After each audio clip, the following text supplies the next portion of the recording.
Semaine 1, jour 1. Bonjour et bienvenue à Dieu au quotidien, notre série d'études méditatives. C'est avec plaisir que nous vous présentons les études du pasteur Tom Holliday sur la lettre de Jacques. Aujourd'hui, Tom introduit ce livre de la Bible et poursuivra ensuite l'étude des 5 chapitres qui le composent en compagnie de l'apôtre Jacques, qui nous a donné tant à réfléchir sur de nombreux aspects de la vie chrétienne. Si nous devions résumer la lettre de Jacques en quelques mots, nous pourrions dire « la foi est efficace ». Jacques nous explique comment la foi se manifeste au quotidien. J'avais il y a longtemps un ouvre-boîte qui ne fonctionnait pas bien du tout, je m'en souviens encore, il coupait à peine. La boîte tombait à moitié ouverte, il fallait la remettre en place et à la fin, il fallait taper dessus sur le côté pour l'arrêter. Je m'y étais habitué. Machinalement, j'attrapais la boîte, je la remettais en place, je tapais dessus sur le côté sans même y penser. Eh bien, parfois, nous nous contentons de ce qui ne fonctionne pas comme prévu.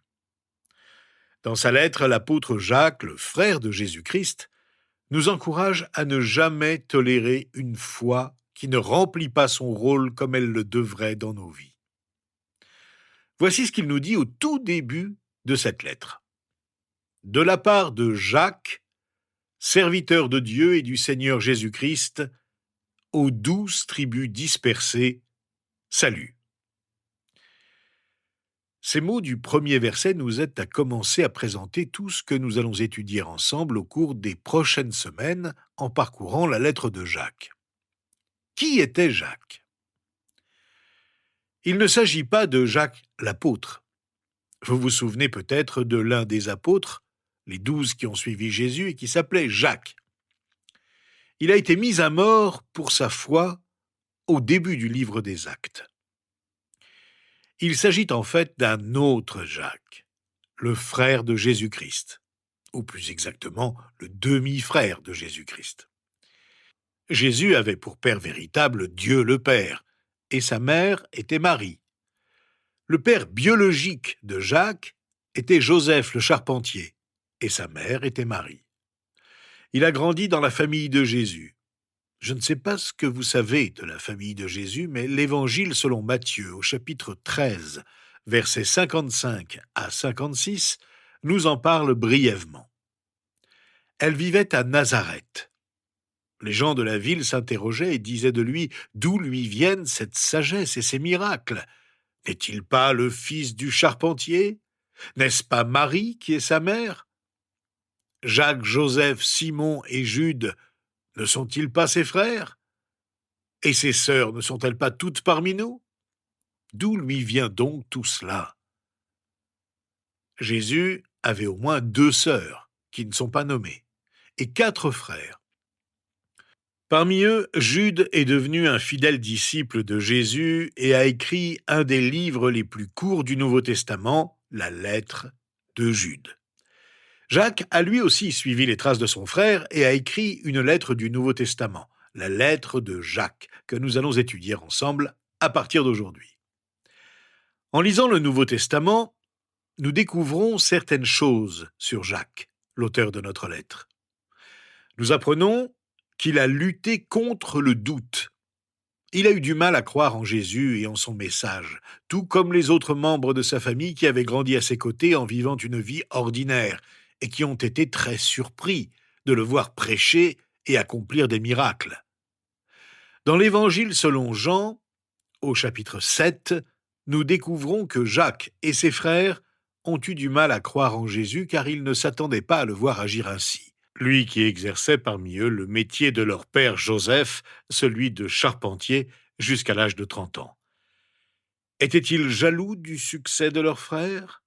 Se sont-ils moqués de lui ?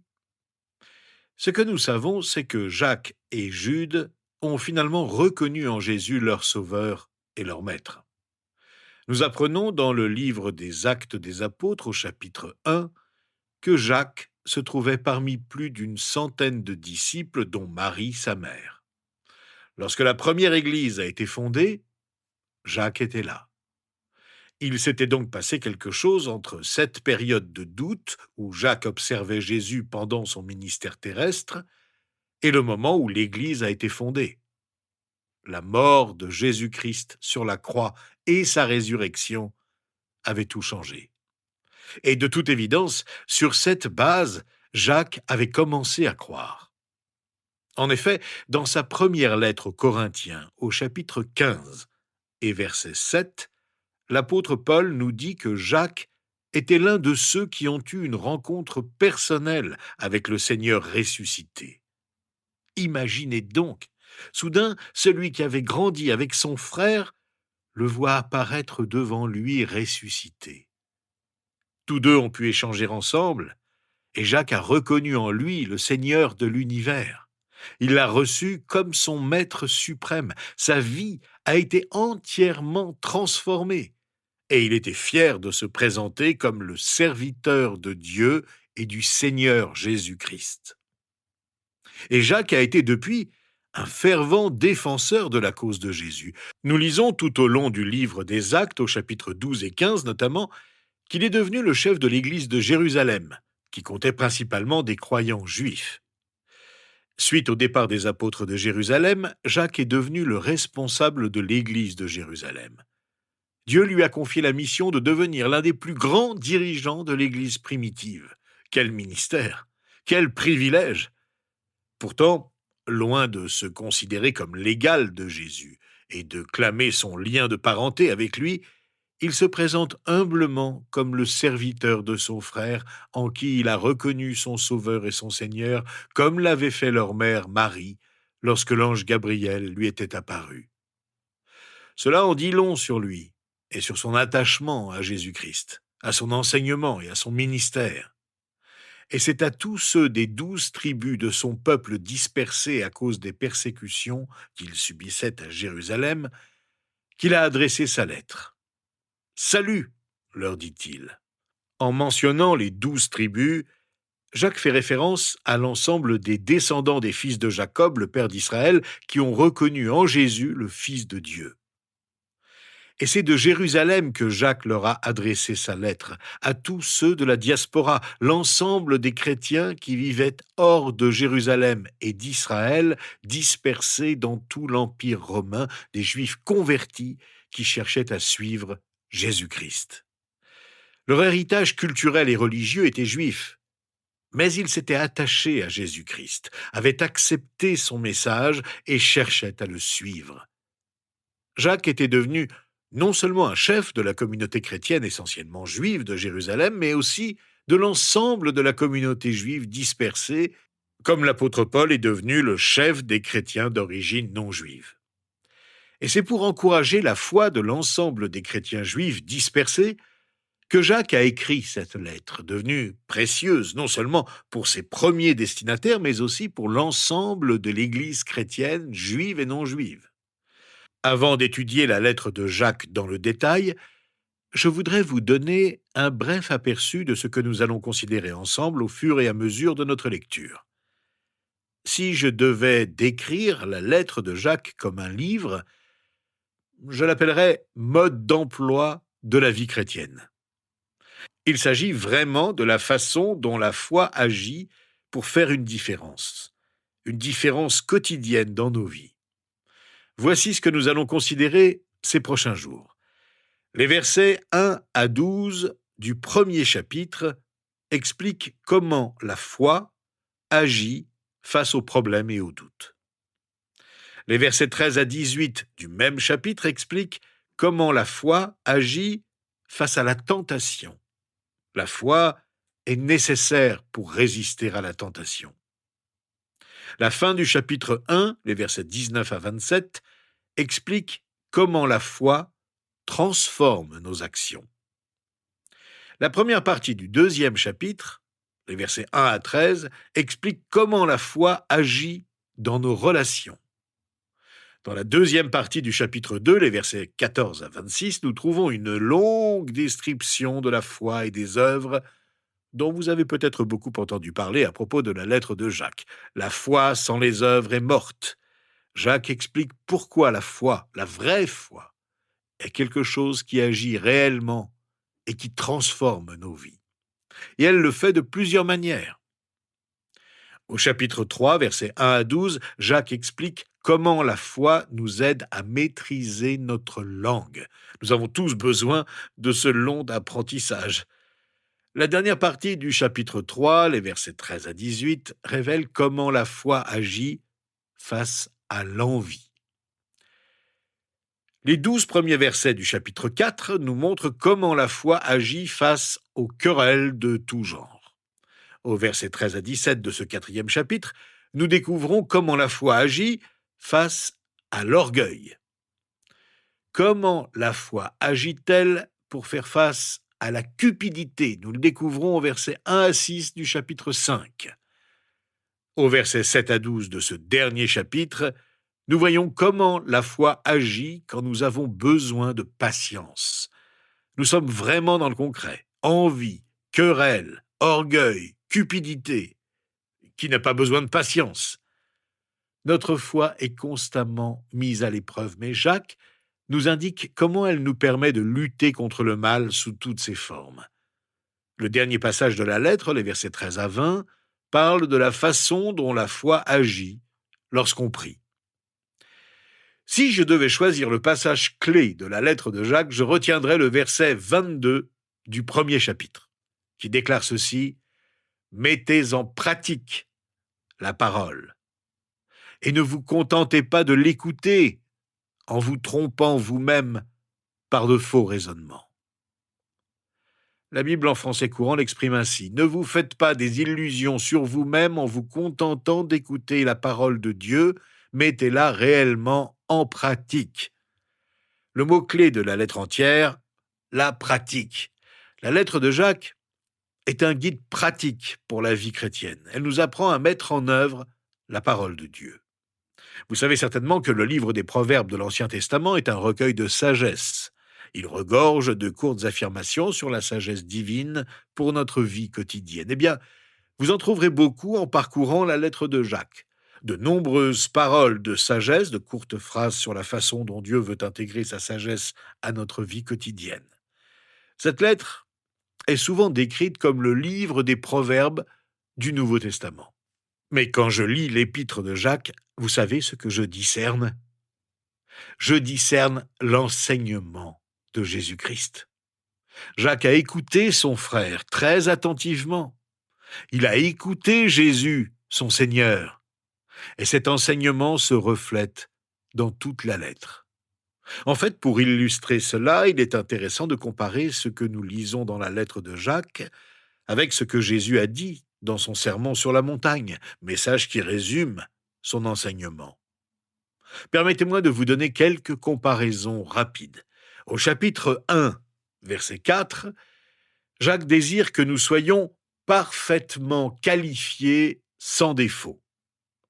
Dans le sermon sur la montagne, Jésus dit au chapitre 5 de l'Évangile selon Matthieu, au verset 48, « Soyez donc parfaits comme votre Père céleste est parfait. » Au chapitre 1, verset 12, Jacques prononce cette béatitude. « Heureux l'homme qui tient bon face à la tentation, car après avoir fait ses preuves, il recevra la couronne de la vie que le Seigneur a promise à ceux qui l'aiment. » Jésus déclare dans son sermon, « Heureux serez-vous lorsqu'on vous insultera, qu'on vous persécutera. »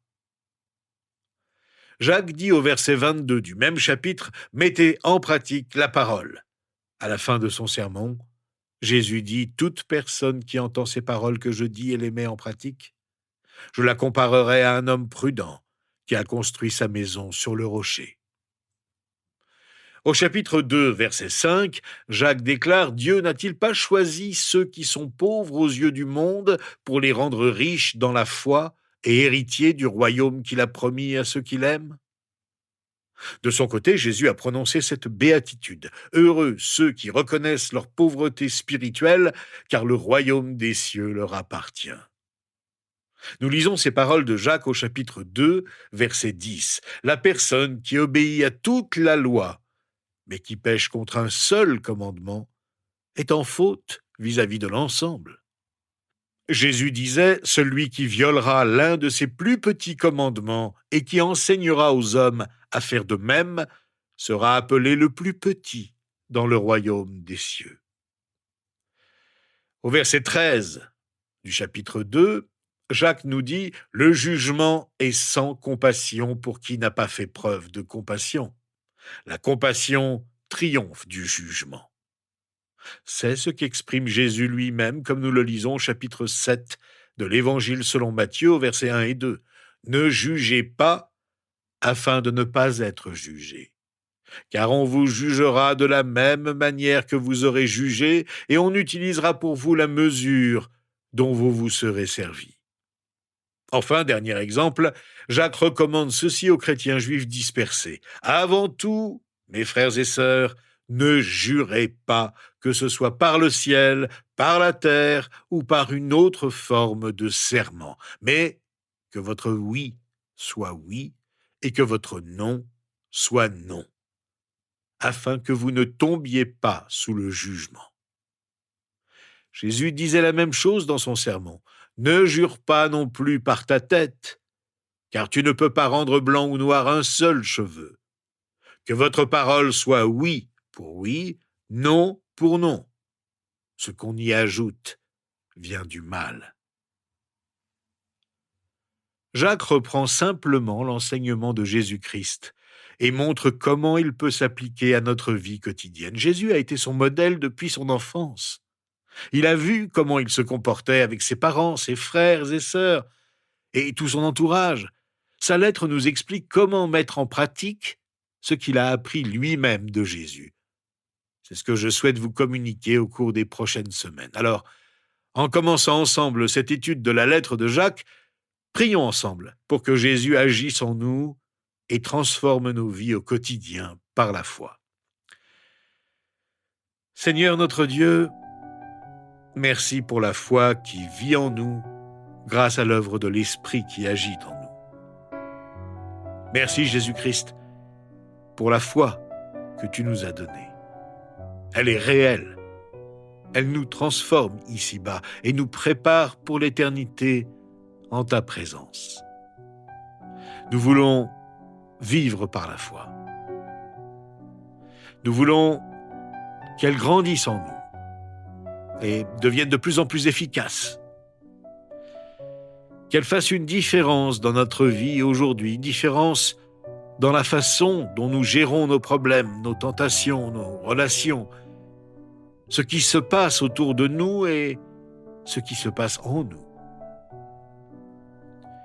Nous voulons que notre foi agisse pour faire la différence. Que la lettre de Jacques nous montre comment vivre la vie que tu as prévue pour nous.